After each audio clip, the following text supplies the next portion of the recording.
अस्सलाम वालेकुम, welcome to the fresh episode of the tech shows. भाई आपको मैं एडवांस में सॉरी करता हूँ क्योंकि ये वाली जो वीडियो है काफ़ी ज़्यादा लेट होने वाली है। इस वक्त 8:30 से ऊपर का टाइम हो चुका है। अभी मैं इसको शूट कर रहा हूँ, मैंने एडिट करना, थंबनेल वगैरह टैग्स वगैरह डालने, तो काफ़ी लेट हो जाएगी। लेट होने की रीज़न काफ़ी ज़्यादा सिंपल सी है भाई, लाइट की कोई समझ नहीं आ रही, लाइट कब आ रही है कब जा रही है, मोबाइल डाटा नहीं चल रहा, सिग्नल 1-2 आ रहा है मेरा लाहौर के अंदर।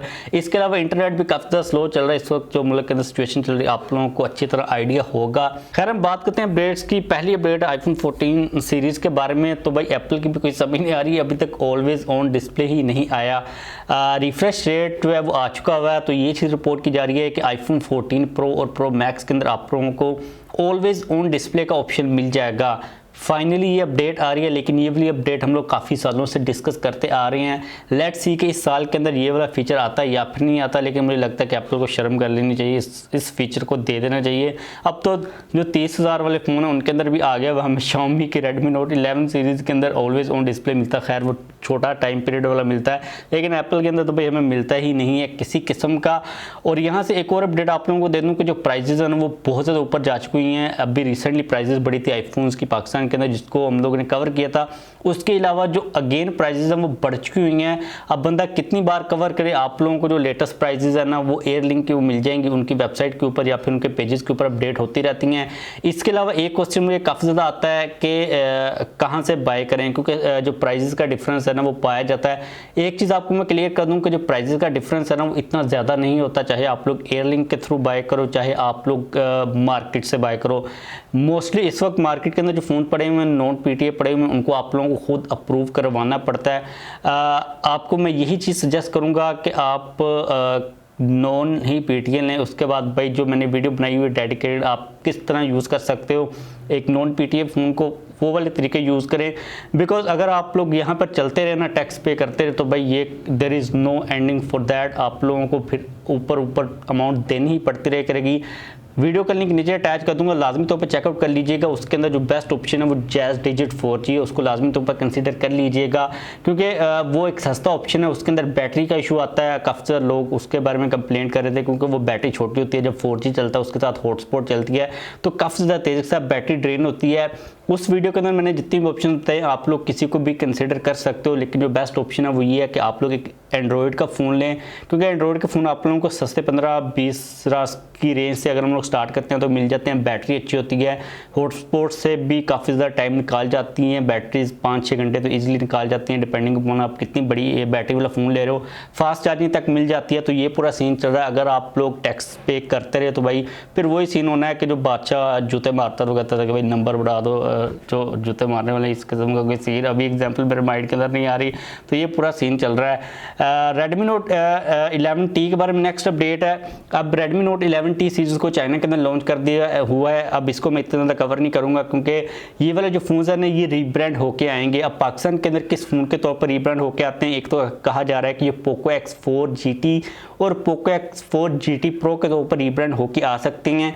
जब ये पाकिस्तान के अंदर आने लगेंगे तब हम लोग इनके बारे में बात कर लेंगे कि क्या स्पेसिफिकेशंस हैं, क्या एक्सपेक्टेड प्राइस हो सकती है। अभी हमें इनके बारे में इतनी ज़्यादा डिटेल के अंदर बात करने की ज़रूरत नहीं है क्योंकि भाई काफ़ी ज़्यादा खिचड़ी पक गई हुई है Xiaomi के फ़ोन्स की भी। जो चाइना के अंदर आते हैं वो फिर ग्लोबल मार्केट के अंदर जाते हैं, फिर पाकिस्तान के अंदर आते हैं और वो आते आते पता नहीं एक फ़ोन का क्या अचार बन जाता है। तो हम अभी कवर नहीं करेंगे 11T Pro को, अभी की स्पेसिफिकेशन आप लोगों को मैं नहीं बताऊँगा। जब कोई फ़ोन आएगा पाकिस्तान के अंदर ये डायरेक्टली तौर पर या फिर रीब्रांड होकर तो हम लोग इसके बारे में डेफिनेटली बात कर लेंगे। इसके बाद अगली अपडेट भी काफ़ी इंटरेस्टिंग है जो कि आ रही है नथिंग फ़ोन 1 के बारे में। अब आप लोगों की तरफ से मुझे अक्सर ये क्वेश्चन आता है कि भाई उसकी क्या अपडेट है, मैं उसको कवर नहीं कर रहा। तो यार फर्स्ट ऑफ ऑल नथिंग जो ब्रांड है ना वो पाकिस्तान के अंदर है नहीं, और एक ऐसी ब्रांड जो पाकिस्तान के अंदर नहीं है ना उसको कवर करने का सीधी सी बात है कोई दिल नहीं करता, दिल नहीं करता कि उसके ऊपर टाइम ज़ाया किया जाए। तो अभी जो अपडेट आ रही है वो काफ़ी इंटरेस्टिंग है। मैंने सोचा चलो इसको कवर कर लेते हैं। उनकी जो पहली प्रोडक्ट आई थी, उनके जो एयरबड्स आए थे वो ट्रांसपेरेंट थे। अभी उनका ये प्लान है, उन्होंने ये चीज़ ऑफिशियली तौर पर कन्फर्म भी कर दी हुई है कि उनका जो फ़ोन आएगा ना वो भी एक ट्रांसपेरेंट फ़ोन होगा और उसकी जो स्पेसिफिकेशंस होंगी वो फ्लैगशिप लेवल की होंगी। अब यहाँ पर मुझे लगता है कि नथिंग वाले जो है ना गलती करने वाले हैं। मेरी पर्सनल ओपिनियन हो सकती है, आप लोगों की क्या ओपिनियन है आप लोग भी नीचे कमेंट कर सकते हो। मुझे ये लगता है कि इनको मिड रेंज से स्टार्ट करना चाहिए था, इतना ज़्यादा एग्रेसिव नहीं जाना चाहिए था। इस वक्त जो स्मार्टफोन्स की मार्केट है ओवरऑल वो लाइक जवाल के अंदर चल रही है। जो इकोनॉमी है पूरी दुनिया के अंदर वो लाइक काफ़ी ख़राब चल रही है, और जो फ्लैगशिप फ़ोन्स होते हैं उनकी सेल्स का डायरेक्टली तौर पर ताल्लुक होता है जो इकोनॉमिकल सिचुएशन चल रही होती है पूरी दुनिया के अंदर, क्योंकि जाहिर सी बात है कि वो महंगे फ़ोन होते हैं और जिस तरह एक ट्रेंड चल रहा होता है इकोनॉमी को लेकर उस तरह उनकी सेल्स होती है। हम लोगों ने देखा था कि कोरोना के दिनों के अंदर काफ़ी ज़्यादा सेल्स ड्रॉप हुई थी डेफिनेटली।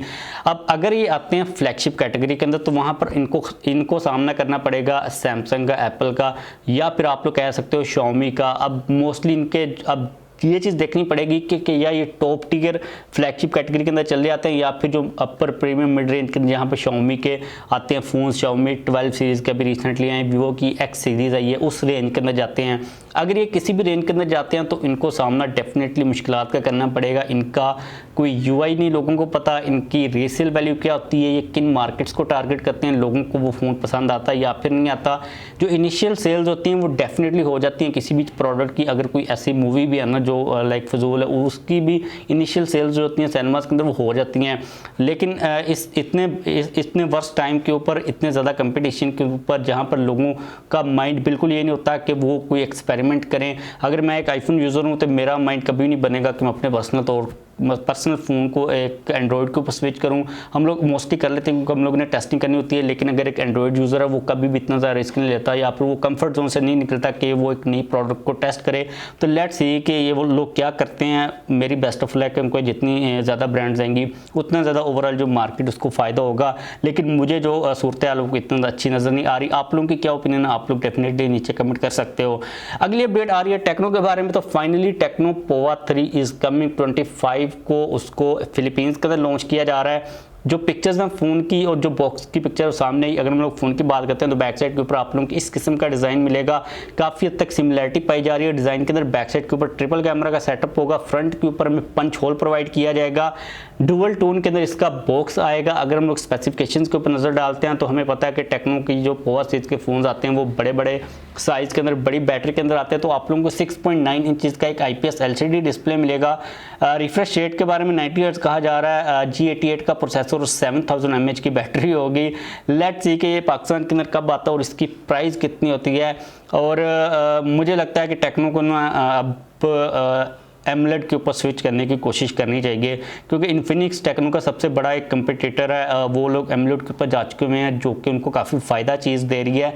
टेक्नो के कैमराज काफ़ी ज़्यादा अच्छे हैं। अगर ये लोग एमोलेड के ऊपर स्विच हो जाते हैं तो डेफिनेटली ये इन्फिनिक्स को ईजिली टक्कर दे सकते हैं। इसके अंदर किसी किस्म का कोई भी डाउट नहीं है। जैसे कि लेटेस्ट अपडेट है कि पाकिस्तान के लॉन्च के रिलेटेड तो आप लोगों को मैं इन्फॉर्म कर दूंगा। लेकिन टेक्नो की जो कैमोन 19 सीरीज़ आई थिंक वो पहले आएगी, उसके बाद जो पोवा 3 है वो पाकिस्तान के अंदर लॉन्च किया जाएगा। अगली अपडेट है पोको F4 के बारे में। तो आप लोगों की तरफ से भाई पोको F4 के बारे में भी काफ़ी क्वेश्चंस आते रहते हैं, लेकिन जो अभी अपडेट्स आ रही हैं उनके अकॉर्डिंगली हम लोग कह सकते हैं कि ये बहुत जल्द आने वाला है, क्योंकि ग्लोबल जो सर्टिफिकेशन है उनके ऊपर ये लिस्ट वगैरह होना स्टार्ट हो चुका है। यहाँ पर आप लोगों को ये जो पिक्चर नज़र आ रही है इसके बारे में ये चीज़ क्लेम की जा रही है कि भाई दिस इज़ पोको F4, लेकिन ये हम लोग इसको कोई ऑफिशियल फर्स्ट लुक नहीं कह सकते।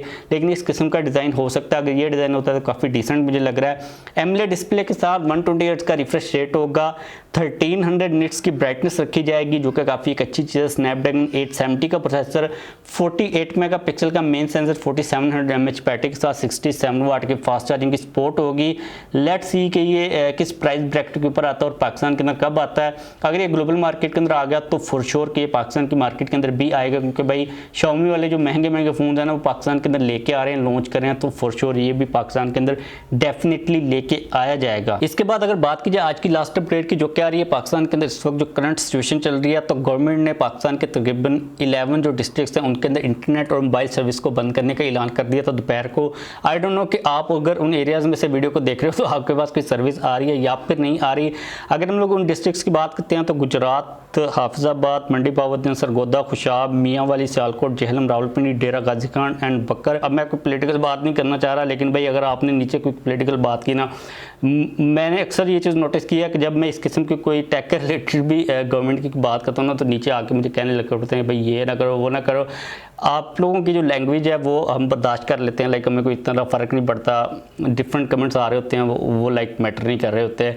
लेकिन जिस दिन मैंने भाई जवाब दे दिया ना आपको तो फिर आपसे बर्दाश्त नहीं होगा, क्योंकि क्योंकि भाई सीधी सी बात है, जब आपको वेरीफाइड चैनल से आगे से रिस्पॉन्स मिलेगा ना तो फिर आपको बुरा लगेगा, क्योंकि आप लोग विदाउट थिंकिंग नीचे कमेंट कर रहे होते हो और मैं करता नहीं हूँ। और इंस्टाग्राम के ऊपर भी अगर कोई पोस्ट लगाई जाए तो वहाँ पर भी इसी किस्म का रिएक्शन आ रहा होता है।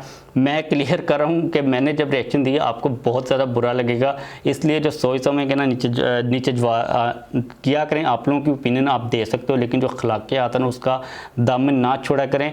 मैं एक पंजाबी हूँ भाई, जितनी गालियाँ आपको आती हैं उससे पता नहीं कई गुना ज़्यादा मुझे भी आती हैं, लेकिन हम देते नहीं हैं। तो ये पूरा सीन है इस वक्त जो भी सिचुएशन चल रही है। अल्लाह रहम करे भाई, बेटरमेंट की तरफ हम जाएं फॉर श्योर, लेकिन जो सिचुएशन है इंटरनेट और मोबाइल सर्विस और जो पूरा सिस्टम है उसको डेफिनेटली बंद किया जा रहा है। तो बस इस वीडियो को ख़त्म करते हैं। जाने से पहले अगर आप लोगों को किसी किस्म का कोई भी क्वेश्चन हो तो वीडियो को लाइक कर दीजिएगा। चैनल को सब्सक्राइब नहीं किया हो तो लाजमी तो चैनल को भी सब्सक्राइब कर लीजिएगा।